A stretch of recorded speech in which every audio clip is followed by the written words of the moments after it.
Morning everybody, Silverbolt here, back for a Transformers review. Going to be doing, as per the title page, which is rather large, rather heavy,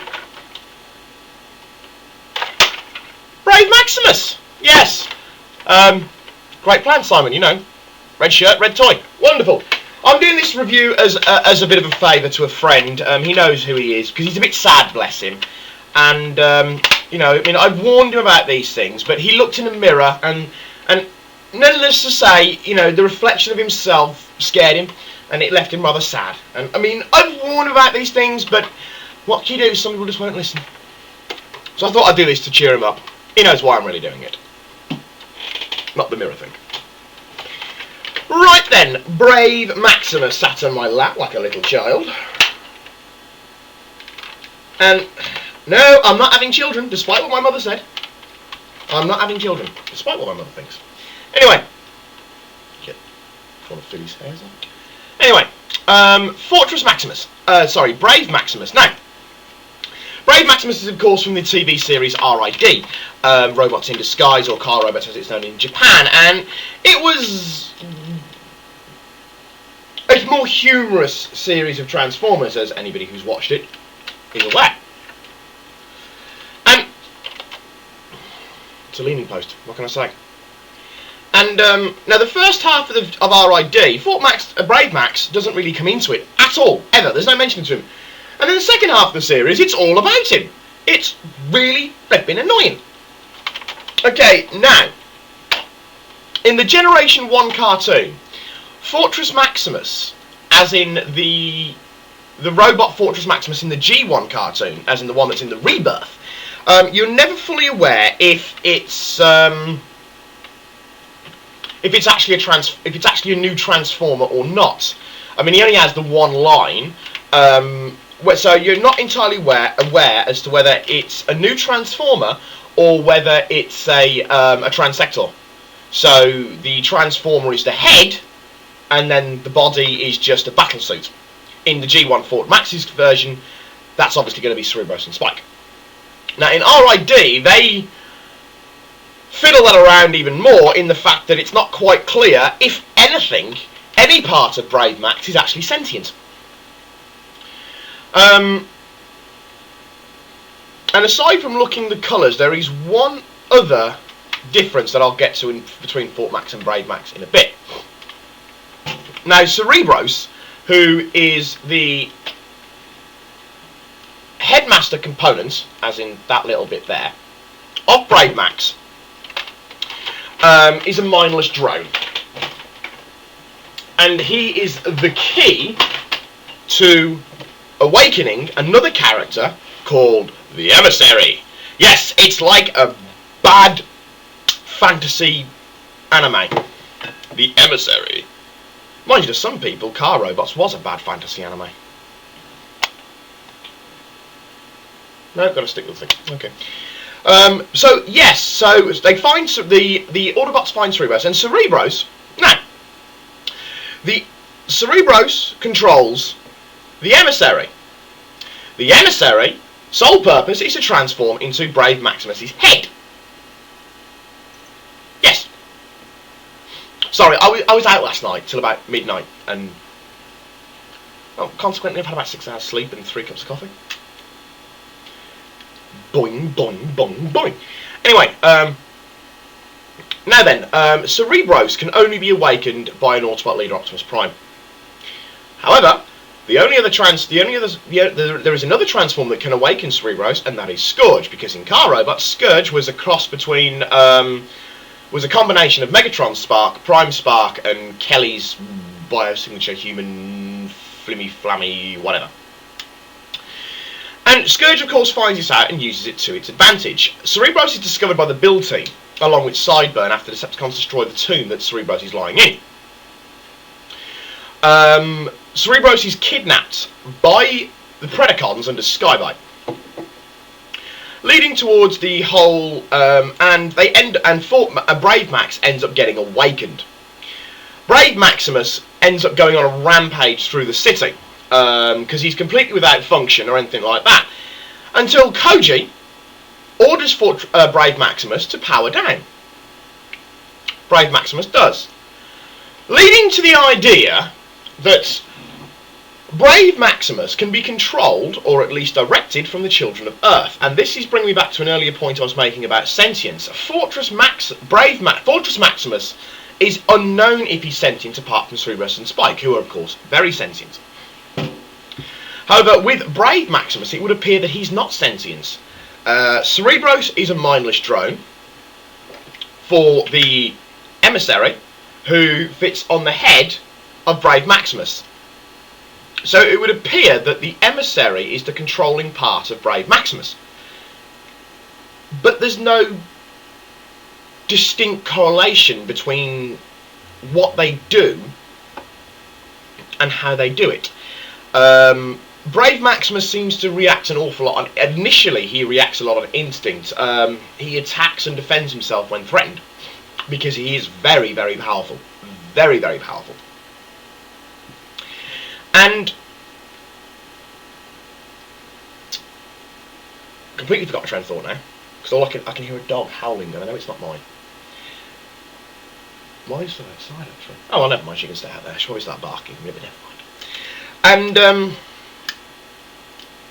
later on, it turns out that, well, Brave Maximus, he was put on Earth as a guardian for Earth a long time ago. It would appear that because parts that were needed to find Brave Maximus, the O parts, were hidden around various human cultures and ancient civilizations. So it would appear that the humans had some part to play in the hiding of Brave Maximus. And he is put on Earth as a guardian. Now, it comes to pass that the people of the Brave Maximus is controlled by the children of Earth, because Fortress Maximus responds to biosignatures of good. It is Japanese. That is the only excuse I make for it. It's Japanese. That's the only excuse there is for it, is that it's Japanese. So the children of Earth end up controlling Brave Maximus through Koji. Well, with Koji's help, cueing titanic battle between Megatron of the Predacons and his very Dr. Wily-esque base and Brave Maximus. And it flims and it flams, and obviously the Predacons are defeated, and Brave Maximus is heralded as a big hero and all this blah blah blah blah blah. Anyway. I see, a lot of coughing. Okay, need a light on again. Now, one of the things I'm going to say about Brave Maximus that's another difference between him and Fort is his size. Now, this is Cerebros, the headmaster component for Brave Maximus. This is Spike, the headmaster component for Fortress Maximus. Spike, as everyone is aware, is a human. Cerebros is not. Now, Cerebros, it would appear, unless it's an animation error, and I will admit I haven't watched RID in a while, Cerebros is, if you take into account the average size of a Transformer compared to a human, they're usually in the region of what? Anywhere between 3 times the size to 10 times the size of a human being. So they'll be anything from like roughly 20 feet to about 70 feet, just for argument's sake. Of course, it's set in Japan, so they're much shorter anyway, but there we go. Cerebros, on the other hand, is the size of a Transformer. So if you do a direct correlation between Headmaster Spike, Headmaster Cerebros, and compare the sizes, it would come about that Brave Maximus is a hell of a lot bigger than Fortress Maximus, because if he is the size of a normal Transformer, and the emissary is his headmaster, that would make the emissary huge. Huge. And I will admit, I can't actually recall an instance of seeing the emissary standing next to a Transformer. So it makes him absolutely humongous. Way, way bigger than Fortress Maximus. Way bigger than Fortress Maximus. And I would imagine, going by a direct comparison of size to power, a lot more powerful as well. Now then, on to the toy. This, of course, is Mr. Paul Von Roges's Fortress Maximus, which I have, as of yet, not been able to send off to him. I will send it off. I've got a box that's big enough for it, kinda. Yeah, I can't put the head in. The head's got to come out separately. Not by the hair of my chinny chin chin. Simon started. Sorry. It is, of course, just a repaint of the original Fortress Maximus. So it's just a direct repaint of the G1 colour, minus a lot of the gizmos. Now, Brave Maximus had a lot less accessories that came with him. He had the radar dish, which of course goes there, and he's controlled by that really, really unfortunate little twiddle dial in his crotch. And he came with a gun. And that is it. Brave Maximus doesn't come with anything else. But then in saying that, unlike Fortress Maximus, Brave Maximus actually uses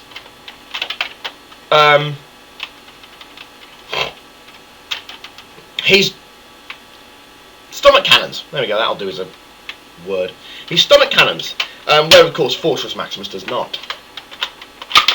So it is the exact same toy, which means I'm not going to transform it because A, I don't have time, and B, I don't want to risk snapping anything, because this is me, and I'm rather heavy-handed at times. So I don't want to risk snapping anything, so I'm not going to transform this one because I don't want to break it, because obviously it's not mine.